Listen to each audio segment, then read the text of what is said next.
Nah, guys, kembali lagi di channel Apresitorus, di mana channel ini akan memberikan diri kamu suatu informasi baik dari pekerjaan, asmara, keuangan, serta kehidupan diri kamu secara general. Sebelum saya memberikan suatu informasi dari berbagai aspek yang barusan saya katakan tadi, saya juga mengingatkan kepada teman-teman, informasi yang saya berikan terhadap diri kamu bukan suatu acuan untuk kamu ambil dan untuk kamu terima.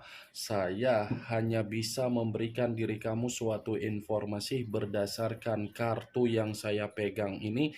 Diri kamu hanya bisa berencana terhadap kehidupan kamu, akan tetapi di balik dari informasi dan perencanaan tersebut, lagi-lagi yang menentukan adalah Sang Pencipta. Sebelum saya mengambil satu persatu kartu yang saya pegang ini secara acak, saya juga mengingatkan kepada teman-teman apabila ketemu dengan channel saya agar menekan tombol subscribe-nya dan menyalakan loncengnya supaya next video saya lebih semangat untuk memberikan suatu informasi baik terhadap kondisi energi kamu, manusia yang selama ini kamu prioritaskan, serta pihak ketiganya. Oke Wak Geng, kali ini saya ingin mengarah terhadap diri kamu. Hanya sekedar ingin mengarah dan ingin mengetahui bagaimana situasi pembawaan energi yang kamu miliki untuk satu hari ini. Apa yang kamu pikirkan, apa yang kamu rasakan, dan apa yang ingin disampaikan oleh kartu yang saya pegang ini. Kita langsung saja. Saya akan mengambil beberapa kartu, di mana kartu yang akan saya ambil nanti bisa saja bersifat resonet, bisa saja tidak bersifat resonet. Semuanya saya kembalikan terhadap pola pemikiran kamu, semuanya saya kembalikan terhadap situasi energi yang kamu miliki untuk saat ini.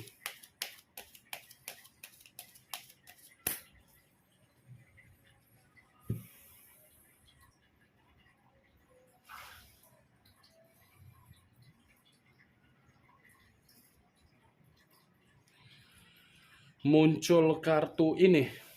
Sekali lagi saya mengatakan muncul kartu yang saya pegang ini.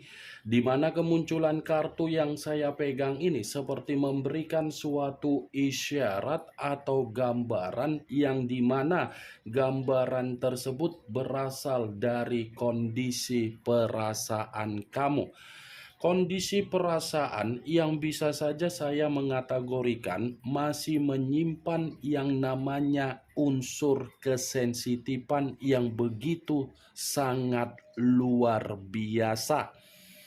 Saya mengakui perjalanan komitmen kamu sudah mempengaruhi kondisi perasaan kamu, dan kejadian itu pun sudah terjadi terhadap diri kamu di masa lalu. Tetapi kejadian yang sudah terjadi terhadap diri kamu di masa lalu bukan berarti membuat posisi perasaan kamu untuk saat ini tidak menyimpan yang namanya kesensitifan tersebut. Saya mengakui situasi tersebut, Wak Geng. Bukan saya pungkiri, memang kejadiannya sudah terjadi, tetapi bukan berarti perasaan kamu ini lepas dari situasi yang namanya luka.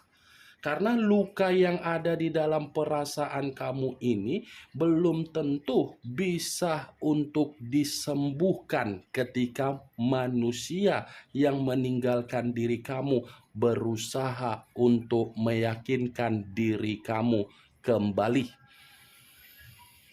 Bukan hanya dari perjalanan komitmen kamu saja yang memberikan diri kamu ini situasi kesensitifan. Bisa saja dari situasi pekerjaan kamu pun mempengaruhi kesensitifan perasaan kamu tersebut, dan bisa saja kondisi keuangan kamu pun mempengaruhi unsur kesensitifan tersebut, dan bisa saja hubungan persahabatan kamu pun mempengaruhi kondisi perasaan kamu. Itu masih dari kondisi perasaan yang saya katakan tadi. Kalaupun kartu yang saya pegang ini saya lemparkan kembali terhadap kondisi pemikiran kamu, bisa saja saya mengategorikan ada sesuatu hal yang membuat diri kamu ini seperti sulit untuk menerima yang namanya perkembangan di dalam kemajuan kamu. Memang kondisi pemikiran kamu ini memiliki pemikiran untuk mengubah situasi kehidupan kamu untuk lebih maju. Tetapi apa yang ada di dalam pemikiran kamu itu seakan-akan tidak terbukti dari hasil yang kamu rencanakan, yang kamu eksekusikan. Kenapa saya mengatakan hal tersebut? Karena memang kondisi diri kamu masih saja ada seseorang yang bersifat iri hati terhadap diri kamu, dan masih ada seseorang yang mencoba untuk mengendalikan pembawaan energi kamu yang kamu miliki. Sebagai salah satu contoh, mungkin ketika kamu melakukan yang namanya penjualan aset, penjualan aset itu ada komunikasi terhadap seseorang yang ingin membeli. Tetapi ketika kamu berkomunikasi, hasilnya seakan-akan orang yang ingin membeli tidak ada suatu keputusan yang deal, padahal sudah saling berkomunikasi. Itu contoh yang simple. Kalaupun contoh yang saya katakan tadi saya kaitkan di dalam situasi komitmen kamu, mungkin posisi pemikiran kamu ini pun sulit untuk melupakan manusia itu, padahal manusia itu sudah memperlakukan diri kamu dengan cara apa? Tidak ada kejujuran, tidak ada keterbukaan, tidak ada keterus-terangan, penuh dengan kebohongan, memanipulatif kamu, memanfaatkan diri kamu, dan yang lebih parahnya, kamu sudah menganggap komitmen kamu terhadap manusia itu sudah selesai, tetapi ketika kamu menganggap komitmen itu selesai, belum tentu tindakan kamu secara pemikiran menganggap komitmen itu selesai. Bisa saja, Wak Geng, ini diri kamu ini masih memikirkan manusia itu. Kenapa diri kamu ini masih memikirkan manusia itu? Kemungkinan besar dia ini mempermainkan pembawaan energi kamu dalam unsur yang bersifat negatif. Negatif dalam arti apa? Mistis. Bisa saja. Karena kartu yang saya pegang ini adalah kartu yang berbicara mengenai pergerakan yang tidak diketahui tetapi bisa dirasakan. The Moon, unsur air, berlambangkan 3 zodiak: Pisces, Cancer, dan Scorpio. Muncul kartu Ten of Wands, terdiri dari 10 tongkat. Kalau saya mencoba untuk menarik satu tongkat dari ke-10 tongkat yang barusan saya katakan tadi, satu tongkat yang saya tarik ini, lagi-lagi ini berbicara mengenai kondisi mental yang kamu miliki saat ini. Ini kondisi mental kamu sedang berusaha keras untuk kamu ubah, di mana ketika kamu mengubah karena memang kamu dalam proses penyembuhan. Karena secara tidak langsung ketika kamu menjalankan yang namanya suatu bentuk komitmen, komitmen yang kamu jalankan itu sudah benar-benar menghajar total dari situasi mental ataupun batin yang kamu miliki. Komitmen kamu itu bukan komitmen yang bersifat sehat. Komitmen kamu itu bukan suatu bentuk komitmen yang dimana kamu bisa merasakan yang namanya kemerdekaan, kebebasan secara karakter untuk membuat diri kamu bisa menikmati yang namanya komitmen penuh dengan keceriaan. Ini 10 tongkat. Sulit untuk saya katakan pembawaan energi kamu bersifat gembira. Posisi energi kamu ini masih bersifat terbebani. Posisi energi kamu ini masih tercekik. Posisi energi kamu ini masih berbicara di mana kamu benar-benar sedang runtuh dan sedang tumbang. Apa yang saya katakan barusan, yang lebih mengetahui posisi perkataan saya ini, itu dari diri kamu. Karena saya hanya sekedar memprediksikan. Yang membenarkan atau tidak membenarkan dari kedua kartu yang saya pegang ini, itu adalah posisi energi kamu. Setidaknya dua kartu yang saya pegang untuk pertama kali masih menyimpulkan pembawaan energi kamu bersifat sensitif dan terbebani. Muncul kartu Queen of Wands, raja atau ratu yang memegang satu tongkat. Kalau saya mencoba untuk menarik dari kata tongkat, tongkat yang saya tarik ini secara tidak langsung berbicara perihal diri kamu, yang dimana diri kamu ini terlalu banyak menerima pengalaman, tetapi pengalaman yang saya katakan bukan pengalaman yang bersifat gembira atau kabar baik, melainkan pengalaman yang mengerikan. Contohnya seperti apa? Lihat kembali manifestasi apa, afirmasi apa yang melekat di dalam pemikiran kamu, dan bandingkan apa yang melekat dari orang yang kamu prioritaskan, yang kamu jadikan sebagai pilihan di dalam kehidupan kamu. Ketika kamu membandingkan situasi yang saya katakan tadi, mana yang lebih banyak dan apakah situasi tersebut balance untuk kamu ambil? Queen of Wands, wah geng. Status kamu yang kamu miliki untuk saat ini membuat diri kamu sulit untuk bergerak, untuk mendapatkan yang namanya keceriaan.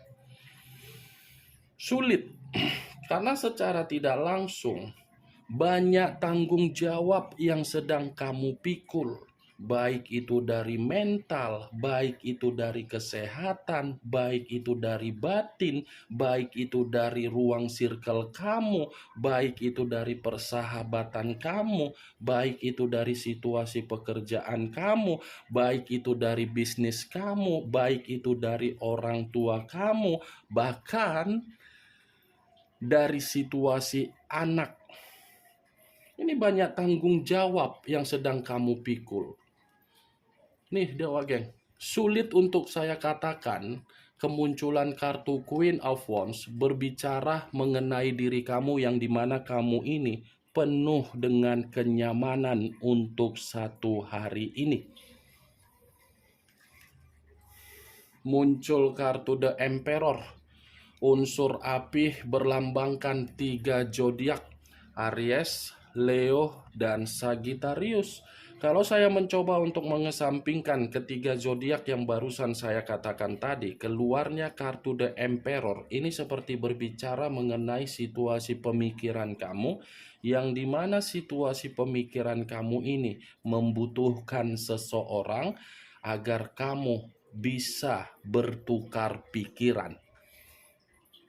Ini posisi energi kamu, posisi seseorang yang sulit untuk bertindak dan tidak tahu harus berbuat apa. Seperti orang yang memaksa padahal tidak berbuat kesalahan. Ini dia The Emperor. Nih, wah geng, raja di atas raja, ratu di atas ratu. Kalau berbicara mengenai orang yang kamu prioritaskan, sama sekali tidak bersikap dewasa. Kedewasaan yang dia miliki bukan dia tuangkan secara tindakan tetapi secara mulut. Mulut berbicara segampang membalikkan telapak tangan. Tetapi satu pun perkataan yang dia berikan terhadap diri kamu, tidak dia respon dengan tanggung jawab yang dia miliki. Malah perkataan yang dia respon dengan perkataan mulutnya, itu dia respon untuk memaksa diri kamu agar kamu memberikan tanggung jawab, agar diri kamu ini mengesampingkan apa yang menjadi hak sebagai pasangan. Benar atau tidak dari apa yang saya katakan tadi, ya semua kembali terhadap diri kamu. Setidaknya kartu The Emperor nyata untuk mengatakan kamu membutuhkan seseorang agar diri kamu ini bisa untuk bertukar pikiran, untuk memberikan diri kamu pencerahan, arahan, dan bimbingan. Muncul kartu Nine of Pentacles, terdiri dari 9 koin.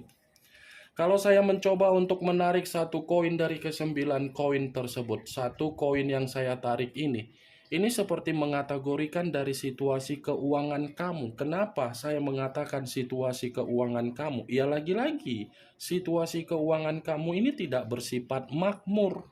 Sekalipun diri kamu mengatakan keuangan kamu makmur, belum tentu kemakmuran yang keluar dari perkataan mulut kamu itu bisa meringankan bagaimana beban dan tanggung jawab yang kamu pikul. Karena kemakmuran yang kamu miliki di masa lalu, kestabilan yang kamu miliki di masa lalu, kesejahteraan yang kamu miliki di masa lalu, itu semuanya secara tidak langsung sudah dirampas oleh orang yang kamu jadikan sebagai pilihan di dalam kehidupan kamu. Makanya saya tadi mengatakan, apa yang melekat di dalam diri kamu ketika saya berbicara afirmasi dan manifestasi. Coba, afirmasi ini ya mungkin saya bisa mengartikan sesuatu hal yang bersifat positif. Pernah tidak kamu banggakan dari manusia yang kamu prioritaskan? Atau mungkin manifestasi yang saya artikan ini, apa yang bisa kamu unggulkan dari orang yang kamu prioritaskan secara kemakmuran? Coba, apa yang tidak kamu berikan terhadap manusia itu? Apa yang pernah dia berikan? Saya berbicara seperti ini bukan dalam arti saya ingin mensugesti pemikiran kamu, tetapi saya mencoba untuk menarik dari logika kamu agar logika kamu ini memahami sudah saatnya untuk memprioritaskan kondisi diri sendiri daripada memprioritaskan orang lain. The Emperor. Wah, geng. Bagaimanapun situasi kamu dari pengalaman yang sudah membuat diri kamu menerima pengalaman buruk, jadikan pengalaman tersebut untuk pondasi di dalam kehidupan kamu agar kamu lebih stabil. Pergunakan jiwa spiritual kamu untuk mengendalikan apa yang membuat diri kamu merasa sensitif. Muncul kartu Knight of Swords, pangeran atau prajurit yang memegang satu pedang. Kalau saya mencoba untuk menarik kata pedang, pedang yang saya tarik ini, lagi-lagi ini masih berbicara mengenai kondisi kamu yang dimana kondisi kamu ini terlalu banyak orang yang memanipulatif kamu. Terlalu banyak orang yang memanfaatkan diri kamu. Terlalu banyak orang yang memberikan tindakan untuk mengendalikan pemikiran kamu, di mana ketika pemikiran kamu dikendalikan, kamu ini bukan bersifat bahagia tetapi terpuruk. Contohnya seperti apa? Komitmen kamu. Siapa yang selalu banyak menimbulkan berbagai pertengkaran? Diri kamu kah atau manusia itu? Ketika dia ada masalah di luaran sana, siapa yang menyelesaikan permasalahan tersebut? Kamu atau dia? Ini Knight of Sword. Wah, geng. Seseorang yang kamu jadikan sebagai pilihan di dalam kehidupan kamu bukan memberikan diri kamu suatu bentuk kebahagiaan, tetapi memberikan diri kamu runtuh secara batin dan mental. Maaf kalau perkataan saya tadi terlalu membuat diri kamu tersinggung. Tetapi realita yang berbicara bagaimana? Kalau memang apa yang saya katakan ini bertolak belakang dengan realita yang kamu terima, siapa orang di samping kamu untuk saat ini? Bayangan kamu atau manusia itu? Itu dia, Wageng. Ya, saya meminta maaf kalau perkataan saya terlalu arogan, egois, dan keras kepala. Tetapi kartu yang saya pegang ini yang menjelaskan bagaimana pembawaan energi kamu untuk satu hari ini. Kemunculan kartu Knight of Swords sebagai kartu terakhir yang ingin saya katakan dan sebagai kartu kesimpulan yang ingin saya sampaikan terhadap diri kamu. Bagaimana, Wak Geng, dari apa yang barusan saya katakan tadi? Apakah bisa masuk secara logika kamu atau tidak? Ya, kalau menurut diri kamu bisa masuk secara logika kamu, silakan angkat. Tetapi kalau menurut diri kamu tidak bisa masuk secara logika kamu, ya tidak usah kamu angkat. Anggap saja apa yang saya katakan tadi hanya sekedar gibahan yang tidak berfaedah, gibahan yang tidak berkualitas, gibahan yang tidak bermanfaat, gibahan yang tidak bermutu. Setidaknya dari kartu yang saya pegang ini, kamu mengetahui apa isi dari kartu tersebut dengan pembawaan energi yang kamu miliki. Ingat, saya tidak memberikan diri kamu suatu bentuk sugesti agar sugesti tersebut bermain di dalam situasi pemikiran kamu, agar pemikiran kamu mengendalikan apa yang saya katakan tadi. Yang positif ambil, yang negatif buang. Sekian dulu informasinya. Salam kartu tarot, salam zodiak.